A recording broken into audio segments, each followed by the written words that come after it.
ሰላም ጤና ይስጥልን እጅጉን የተወደዳችሁና የተከበራችሁ ውድ ቤተሰቦቻችን እንደምን አላችሁልን? ከእናንተው ከሆነው ከአዲስ ስፖርት የዩቲዩብ ቻናላችን አዳዲስ ስፖርታዊ ጉዳዮችን ልናካፍላችሁ እነሆ ዛሬም በድጋሚ ተገናኘን። ስለምታደምጡን፣ ስለምትከታተሉን ቆይታችሁ ከኛ ጋርም ስለሆነ እጅጉን ከልብ አድርገን ነው የምናመሰግነው።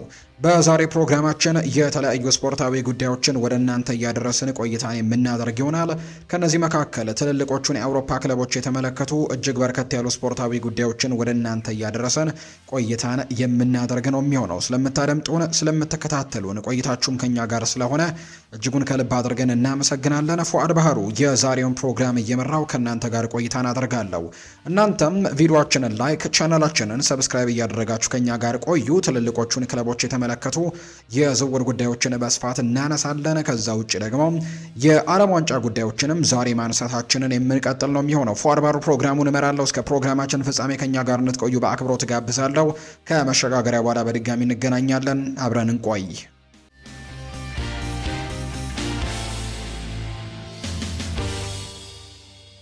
የዓለም ዋንጫ ጉዳዮችን በማስቀደም ነው የዛሬ ፕሮግራማችንን ውድ ቤተሰቦቻችን የምንጀምረው። ከዓለም ዋንጫው ጋር በተያያዘ በርከት ያሉ ጉዳዮች እየተነሱ ይገኛሉ።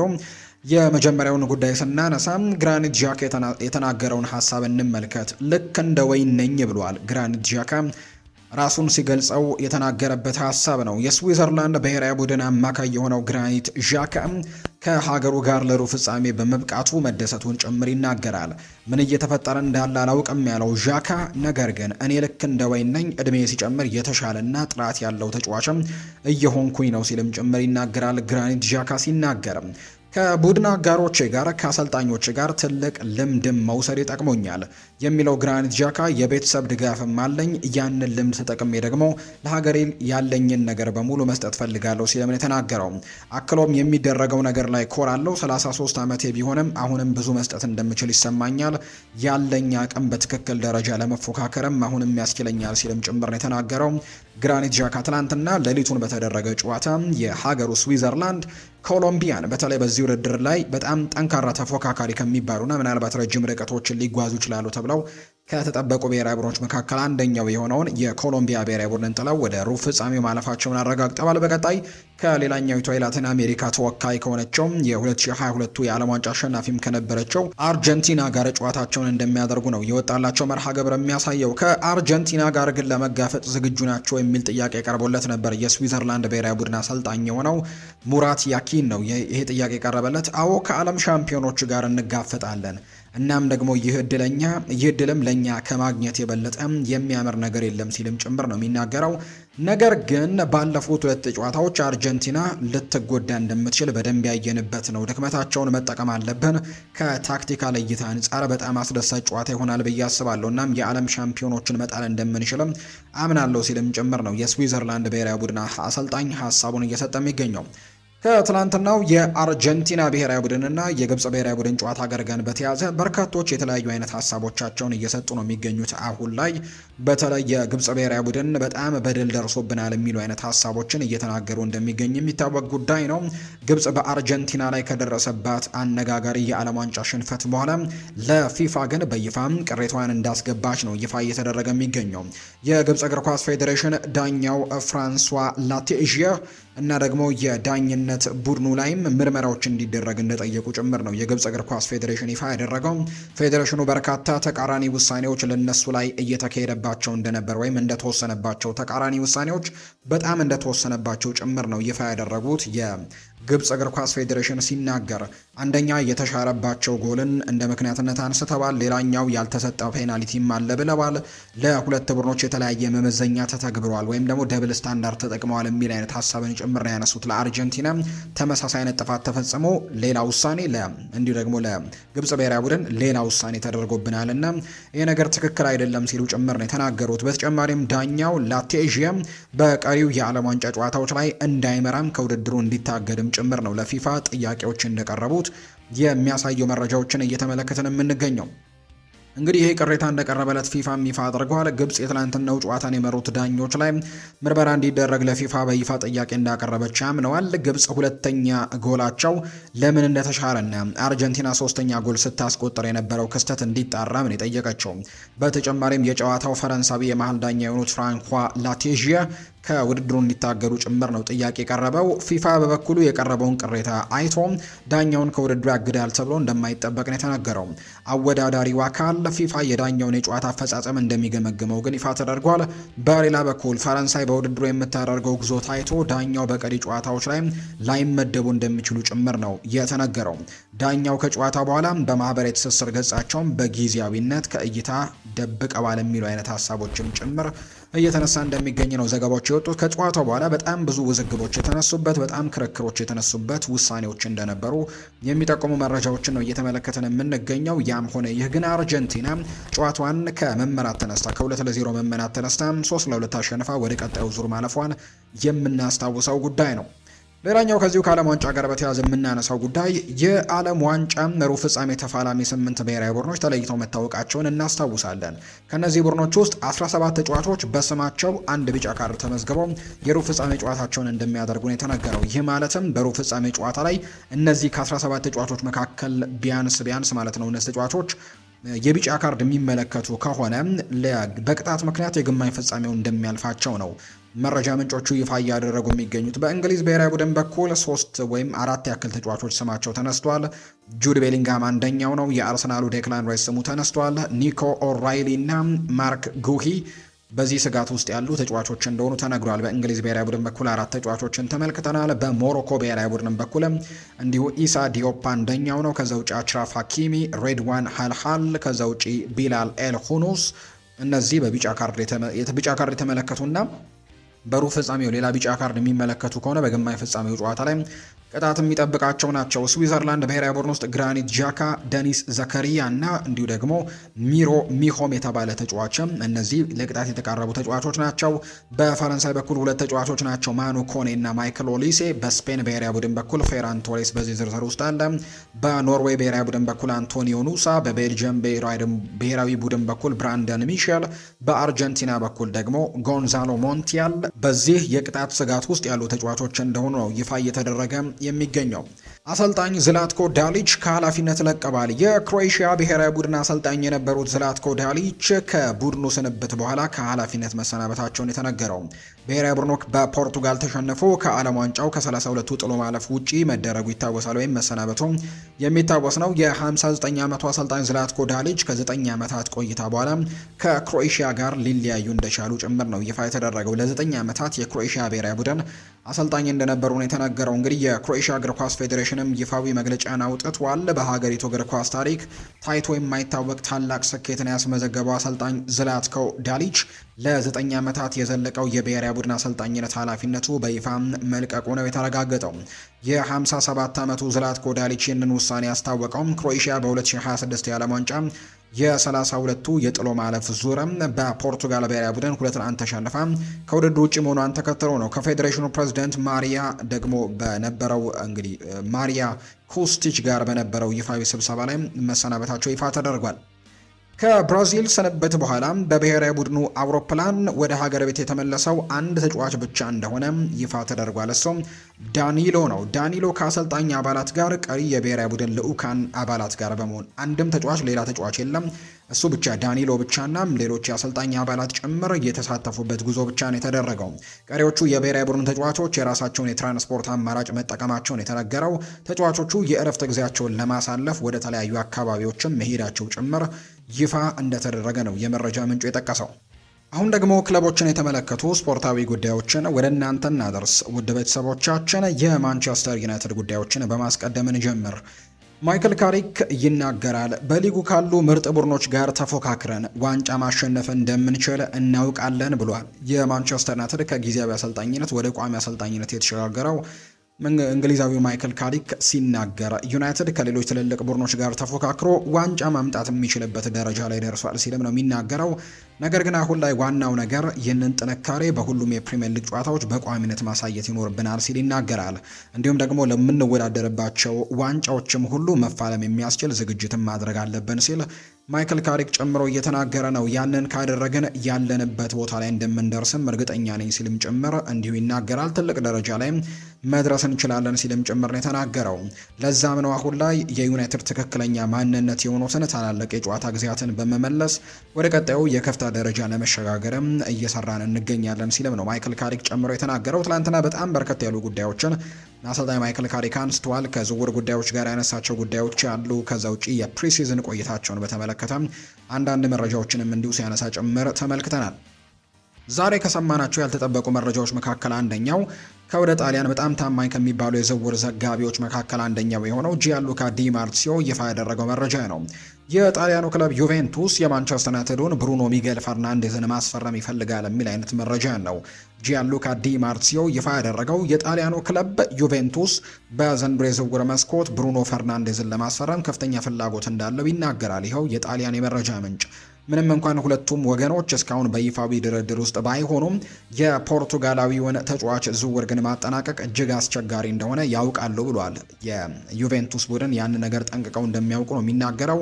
ምንም እንኳን ሂደቱ ፈታኝ ቢሆንም ፖርቱጋላዊው የመሀል ሜዳ ተጫዋች በጣሊያኑ ክለብ የዝውውር እቅድ ዝርዝር ውስጥም ስሙ አሁንም ድረስ በዋነኝነት ተካቶ እንደሚገኝ ነው ጂያንሉካ ዲ ማርሲዮ መረጃውን ይፋ እያደረገ እንደሚገኝ የመረጃ ምንጩ የጠቆመው። ቸልሲ ትልቅ ፕሮጀክት ይፈልጋሉ ወይም ትልቅ ፕሮፖዛል ይፈልጋሉ ተብሏል። ቸልሲ ሳንቶስን ለመልቀቅ ክፍት ቢሆኑም ትልቅ ፕሮፖዛል እንደሚፈልጉ ነው የተነገረው። ማንቸስተር ዩናይትድ ሰሞኑን ከቼልሲው አንድሬስ ሳንቶስ ጋር በተያዘ ትልቅ ስማቸው ሲነሳ እንደነበር የምናስታውሰው ነው። እርግጥ ነው በዚህ የክረምት ተጫዋቾች የዝውውር መስኮት የማንቸስተር ዩናይትድ ትልቁ ዕቅድ የአማካይ ስፍራ ተጫዋች ማስፈረም እንደሆነ ይታወቃልና ከያዛቸው አማራጮች መካከል አንደኛው የቼልሲው አንድሬስ ሳንቶስ እንደሆነ እየሰማን ነው። ፋብሪዚዮ ሮማኖ እንደሚናገረው ከሆነ ቼልሲዎች ይህንን ተጫዋች ለመልቀቅ ዝግጁ ቢሆኑም ነገር ግን በጣም ጥሩ ገንዘቦች የያዘ ጥሩ ፕሮፖዛል እንዲቀርብላቸው ይፈልጋሉ ተብሎ ይታሰባል። ማንቸስተር ዩናይትድ ከየካቲት ወር ጀምሮ ከተጫዋቹ ወኪሎች ጋርም አዎንታዊ የሚባሉ ውይይቶችን ወይም ስብሰባዎችን ሲያደርግ እንደነበር ነው ፋብሪዚዮ ሮማኖ ጨምሮ እየተናገረ የሚገኘው። የራሽፎርድን የማንቸስተር ዩናይትድ ቆይታን እንመልከት። ከዓለም ዋንጫው መጠናቀቅ በኋላ ማርከስ ራሽፎርድ ቀጣዩን የውድድር ዘመን በማይክል ካሪክ ስብስብ ውስጥ በመካተት እንደሚጀምር ነው የሚታመነው። በራሽፎርድና በማንቸስተር ዩናይትዱ አሰልጣኝ ማይክል ካሪክ መካከል ምንም አይነት አለመግባባት እንደሌለ ነው የሚነገረው። ተጫዋቹ ከእንግሊዝ ብሔራዊ ቡድን የዓለም ዋንጫ ጉዞ በኋላ የ3 ሳምንት እረፍት አድርጎ ለቀደመ ውድድር ዘመንም ዝግጅት ወደዚህኛው ክለብ ወደ ማንቸስተር ዩናይትድ ይመለሳል ተብሎ እንደሚጠበቅ ነው የተነገረው። ዩናይትድ የራሽፎርድን በአመት 17.5 ሚሊዮን ፓውንድ የሚጠጋ ደግሞ ከፍተኛ ደሞዝን በመቀነስም የክለቡን የፋይናንሻል ጫና ለማቃለል ተጫዋቹንም የመሸጥ ፍላጎት እንዳላቸው ነው የተነገረው። ይሁን እንጂ በአሁኑ ወቅት የማርከስ ራሽፎርድ ከፍተኛ የደሞዝ ጥያቄና የዝውውር ዋጋ አሟልቶ ተጫዋቹን ለማስፈረም የሚፈልግ ክለብ በገበያው ላይ በበቂ ሁኔታ አለመገኘቱ የሚያሳዩ መረጃዎች እየወጡ ነው። ዝውውሩን ምናልባት ያ ነገር አስቸጋሪ ሊያደርገው እንደሚችል ነው ዘ ጋርዲያን የተባለ የመረጃ ምንጭም ይፋ እያደረገ እንደሚገኝ ዘገባው የጠቆመው። የአርሰናልን ጉዳዮች ደግሞ እንመልከት። አርሰናል ከሞርጋን ሮጀርስ ካምፕ ጋር ባደረገው ድርድር ከፍተኛ መሻሻል ካሳየ በኋላ የመጀመሪያ ጥያቄውን ለመጀመርም በዝግጅት ላይ መሆኑን መረዳት ይቻላል ተብሏል። እንደ ግሬም ቤሊ መረጃ ከሆነ አርሰናሎች አሁን የመጀመሪያ ጥያቄን የሚያቀርቡበት ጊዜ እንደደረሰ የሚጠቁሙ መረጃዎች ናቸው ይፋ የተደረጉት። በተለይ ከሞርጋን ሮጀርስ ጋር ጥሩ ንግግሮችን ማድረጋቸውን በተመለከተ ነው። ግሬም ቤሊ እንግዲህ አርሰናል በቅርቡ ጠብቁ የመጀመሪያ ዝውውር ጥያቄውን ያቀርባል ሲል የተናገረው። ቡካዮ ሳካ በዓለም ዋንጫው ላይ በሚወዳደሩት ከአርሰናል የቡድን አጋሮቹ ጋር ስላለው ፉክክርና ይሄ ደግሞ የዓለም ዋንጫውን ማን ያሸንፋል የሚለውን በዚህ መልኩ አስተያየቱን ሰጥቷል። የአርሰናልን ካምፕ ለቀን ከብሔራዊ ቡድኖቻችን ጋር ወደ ዓለም ዋንጫው ከመጓዛችን በፊት ሁላችንም በአንድ ነገር ቀልደን ነበር። በዚህ ዓለም ዋንጫ ውድድር ላይ ምንም ነገር ቢፈጠር ዋንጫውን የአርሰናል ተጫዋቾች ያሉበት ብሔራዊ ቡድን ማሸነፍ አለብን ብለን ቀልደን ነው ወደ ዓለም ዋንጫው የተጓዝነው ሲልም ይናገራል። በዚህ ዓለም ዋንጫ ውድድር ሁላችንም ማን ምርጥ እንደሆነ ማረጋገጥ እንፈልጋለን። እኛ እዚህ እንግሊዝ ካምፕ የምንገኝ የአርሰናል ተጫዋቾች እንግሊዝ የዓለም ዋንጫውን እንግዲህ አሸንፋ ዋንጫውን ወደ ቤታችን ለማምጣትም ሁሉንም ነገር እያደረገን እየሰጠን እንገኛለን ሲልም ጭምር ነው እንዲሁ እየተናገረ የሚገኘው። ማርቲን ዙቤሜንዲ፣ ሚኬል ሜሪኖ እና ዳቪድ ራያ ዋንጫውን ወደ ቤታቸው ለመውሰድም ለስፔን እየተፋለሙ ነው። ዊሊያም ሳሊባ ከፈረንሳይ ብሔራዊ ቡድን ጋር ይህንን ዋንጫ ይፈልገዋል። ማርቲን ኦዴጋርድም ከኖርዌይ ብሔራዊ ቡድን ጋር ይህንን ዋንጫ አሸንፎ ታሪክ መስራት ይፈልጋል። ሊያንድሮ ትሮሳርድ ፍላጎቱ ተመሳሳይ ነው። እናም በውድድሩ ላይ ደግሞ ያለ እያንዳንዱ የአርሰናል ተጫዋች ያንኑ ህልም ያሳደገባል ተብሎ እንደሚጠበቅ ነው የተናገረው። ነገር ግን ይህንን ዋንጫ የትኛውም የአርሰናል ተጫዋች ዋንጫውን ያሸንፋል ብለህ ከጠየቀኝ ሁላችንም እዚህ ያለን ተጫዋቾች ይህንን ዋንጫ ወደ ቤታችን ይዘን እንደምንሄድ ነው ሁላችንም የምናውቀው ሲልም ነው የእንግሊዝ ብሔራዊ ቡድኑ አጥቂም ቡካዮ ሳካ እየተናገረ የሚገኘው። ሊያንድሮ ትሮሳርድ ወይም የሊያንድሮ ትሮሳርድ ወኪል የሆነው ዲርክ ሂበል ይባላል። ይህ ሰውም ከቤሺክታሽ ጋር በአካል ለመገናኘት ወደ ቱርክ ኢስታንቡል እንደተጓዘ የሚያሳዩ መረጃዎች ናቸው ከወደ ቱርክ የወጡ የመረጃ ምንጮች ይፋ እያደረጉ የሚገኙት። ስለዚህም ይህንን ተጫዋች ወደ ቱርክ ክለብ ቤሺክታሽ የሚያደርገውን ዝውውር በቶሎ ለመቋጨትም የሊያንድሮ ትሮሳርድ ወኪል ወደ ቱርክ መጓዙን የሚያሳዩ ነገሮች ያሉ። መረጃ እንደሚያመለክተው ከሆነ አስተን ቪላ በኡናይ ኤምሪ አመራር ወቅትም በጉዳት ረገድ ያሳየው አስደናቂ የመሻሻል ሪከርድ የአርሰናል ባለስልጣናትን እጅጉን እንደማረከ ነው የሚነገረው። ይህም አርሰናል አርኖልድ የተባለውንና እንዲሁ ደግሞ ካርመን የተባለውን ኢላማ ለማድረግም ዋነኛው ምክንያት ሆኗል። ባለፉት 2 የውድድር ዘመናት ክለቡ በአውሮፓ ውስጥ በተሳተፉ የእንግሊዝ ክለቦች መካከል በጉዳት ምክንያት ጨዋታ ያመለጣቸው ተጫዋቾች ጥቂት ናቸው። ዝቅተኛ የጉዳት መጠንን በማስመዝገብ ከእንግሊዝ ክለቦች ቀዳሚው ክለብ አስተን ቪላ እንደሆነ ይፋ ተደርጓል እና አርሰናል ከአስተን ቪላ ዶክተሮች ከሆኑት ጋርም እነሱን ለማምጣትና ለመስራትም ከነሱ ጋር በዝግጅት ላይ ነው። በተለይ እንደ መረጃ ምንጮቹ ዘገባ ከሆነ ከ2020 እስከ 2023 ባለው ጊዜ ውስጥ ከኖቲንግሃም ፎረስት ጋር ለ3 ዓመታት የሰራው የአስተን ቪላው ዶክተር እንዲሁም በ2008 የቤጂንግ ኦሎምፒክ ውድድር ላይ ለ200 ሜትር ውድድርም ብቁ የሆኑ የቀድሞ ሯጭም ጭምር እንደነበር ይነገራል። በዚህ ዓመት መጀመሪያ ላይ ከአስተን ቪላ ወደ አርሰናል የተዘዋወረው የፊዚዮቴራፒ ባለሙያው ካርመንም ይቀላቀላል ተብሎ ይታሰባል።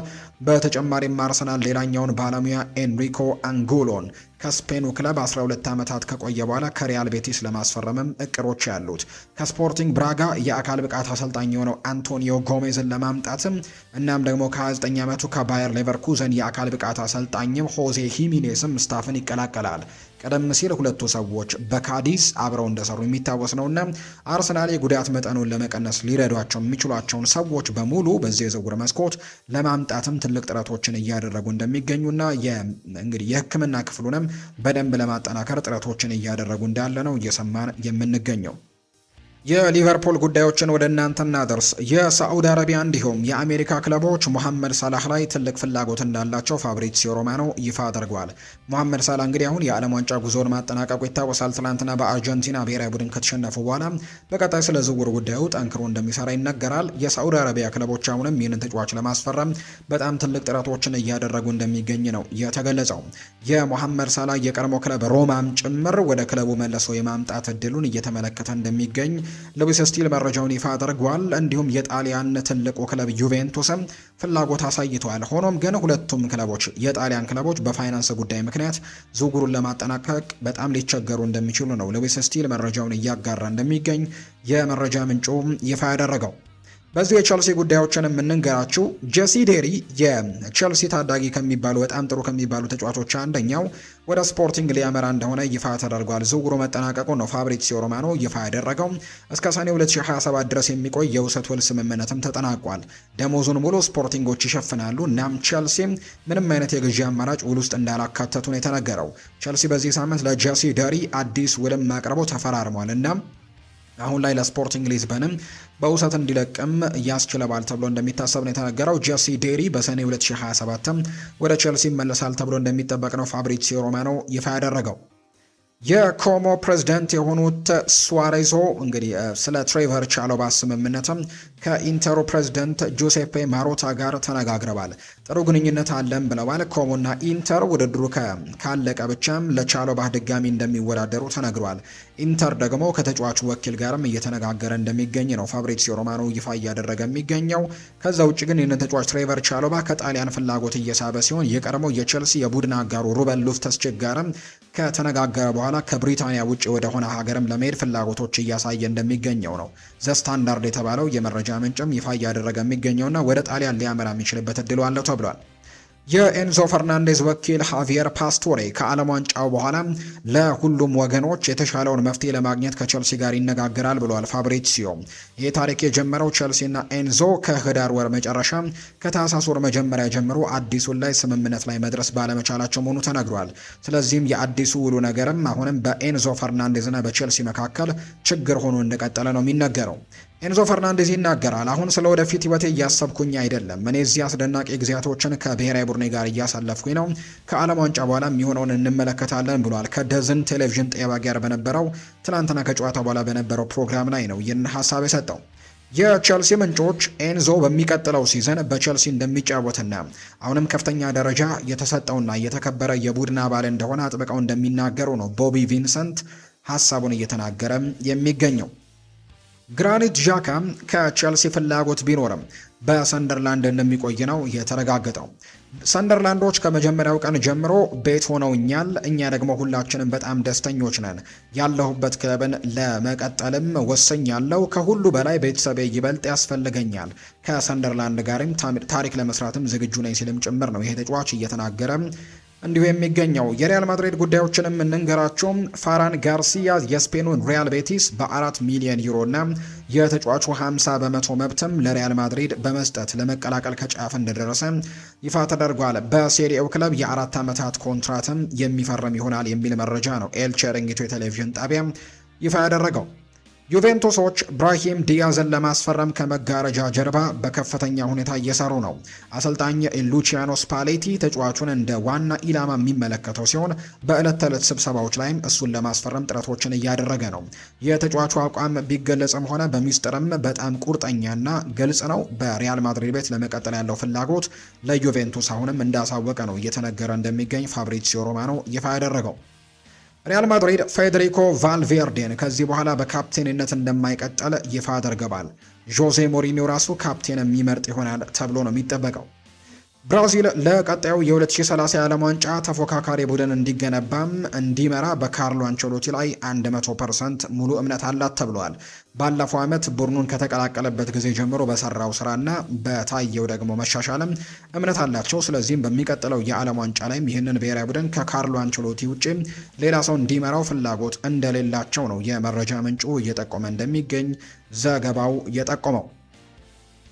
ዣኦ ካንሴሎ በዝውውር መስኮቱ መጨረሻ የባርሴሎና ተጫዋች እንደሚሆን ይፋ ተደርጓል።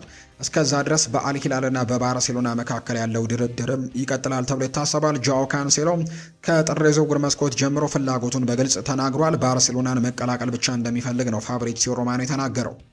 ሜጀር ሊግ ሶከር መጫወት ህልሜ ነበር ብሏል አንቷን ግሪዝማን። የአሜሪካ ሜጀር ሊግ ሶከርን ለመቀላቀል ፍላጎቱ እንደነበር የተናገረው አንቷን ግሪዝማን ኦርላንዶ ሲቲን የተቀላቀለ እንደሆነ የሚታወቅ ነው። አንቷን ግሪዝማን በክለቡም በይፋ ተዋውቋል። አንቷን ግሪዝማን በትውውቁ ላይ ህልሜ እውን ሆኖልኛል ሲል ነው አስቴቱን የሰጠው። ከ18 ዓመት የጀመረው ህልሜ ወደ አሜሪካን ሜጀር ሊግ ሶከር መጥቶ መጫወት ነበር ሲል አንቷን ግሪዝማን ይናገራል። አክሎም ከሊዮኔል ሜሲ ጋር በድጋሚ መጋፈጥ አስደሳች ይሆናል ሲልም ነው የተናገረው። አልቫሮ አርቤሉዋ አሁን ላይ ጎንዛሎ ጋርሲያን ወደ ፉልሃም ማምጣት ይፈልጋል። እንግዲህ አልቫሮ አርቤሉዋ የፉልሃም አሰልጣኝ መሆኑ የተረጋገጠ ጉዳይ ነው። በተለይ ፉልሃሞች ማርኮ ሲልቫን ወደ ቤኔፊካ ከሸኙ በኋላ አሰልጣኝ አልቫሮ አርቤሉዋን የቀድሞውን የሪያል ማድሪድ አሰልጣኝን እንደቀጠሩ የሚታወስ ጉዳይ ነው። አልቫሮ አርቤሉ አሁን ጎንዛሎ ጋርሲያን የሪያል ማድሪዱን የቀድሞ ተጫዋቹን ወይም ደግሞ የቀድሞ ያሰለጠነው ተጫዋች እንደሆነ ይታወቃልና እሱን ለማምጣት ፍላጎት አለው ተብሏል። አሁን በእንግሊዝ ክለብም ግንባር ቀደም እንግዲህ የአጥቂ ኢላማ እየሆነ እንደመጣ ነው እየተነገረ እንደሚገኝ የመረጃ ምንጩ ይፋ ያደረገው። የተወደዳችሁና የተከበራችሁ ቤተሰቦቻችን ለዛሬ ያዝንላችሁ አዳዲስ ስፖርታዊ ጉዳዮቻችን እነዚህን ነው የሚመስሉት። ስላደመጣችሁን፣ ስለተከታተላችሁን ቆይታችሁም ከኛ ጋር ስለነበር እጅግ ከልብ አድርገን እናመሰግናለን። ፉአድ ባህሩ የዛሬውን ፕሮግራም እየመራው ከእናንተ ጋር ቆይታን አድርጌያለሁ።